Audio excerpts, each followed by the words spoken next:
జిన్నాయిచింత గ్రామంలో ఇందిరమ్మ ఇండ్ల దరఖాస్తుల పరిశీలన సర్వేను జిల్లా కలెక్టర్ ఇలా త్రిపాఠి బుధవారం ఆకస్మికంగా తనిఖీ చేశారు. సర్వే వివరాలను అడిగి తెలుసుకున్నారు. జిన్నాయిచింత గ్రామంలో సర్వే నిర్వహిస్తున్న ఇండ్లకు వెళ్లి దరఖాస్తుదారు పేర్లు, ఇప్పటివరకు గ్రామంలో నిర్వహించిన సర్వే వివరాలు తదితర వివరాలను పంచాయతీ సెక్రటరీ స్వీటీ, ఎంపీడీఓ మంజుల ద్వారా జిల్లా కలెక్టర్ అడిగి తెలుసుకున్నారు. కాగా జిన్నాయిచింత గ్రామంలో ఇందిరమ్మ ఇళ్ల కోసం 177 మంది దరఖాస్తు చేసుకోగా ఇప్పటివరకు 77 దరఖాస్తుల వివరాలను తనిఖీ చేసి అప్లోడ్ చేయడం జరిగిందని, మిగిలినవి అప్లోడ్ చేయడం జరుగుతుందని పంచాయతీ కార్యదర్శి జిల్లా కలెక్టర్కు వివరించారు.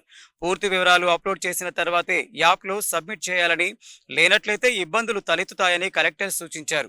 తప్పనిసరిగా దరఖాస్తుదారుకు సంబంధించిన ఫోటోతో సహా ఇంటి ధృవపత్రాలు, ఒకవేళ కొత్తగా ఇల్లు నిర్మించుకునేలా ఉంటే కొత్త ఇంటి స్థలానికి సంబంధించిన వివరాలను అప్లోడ్ చేయాలని చెప్పారు.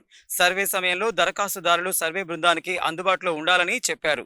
దేవరకొండ ఆర్డీఓ రమణారెడ్డి, గృహ నిర్మాణ శాఖ పీడీ రాజ్ కుమార్, ఎంపీడీఓ పద్మ తదితరులు జిల్లా కలెక్టర్ వెంట ఉన్నారు.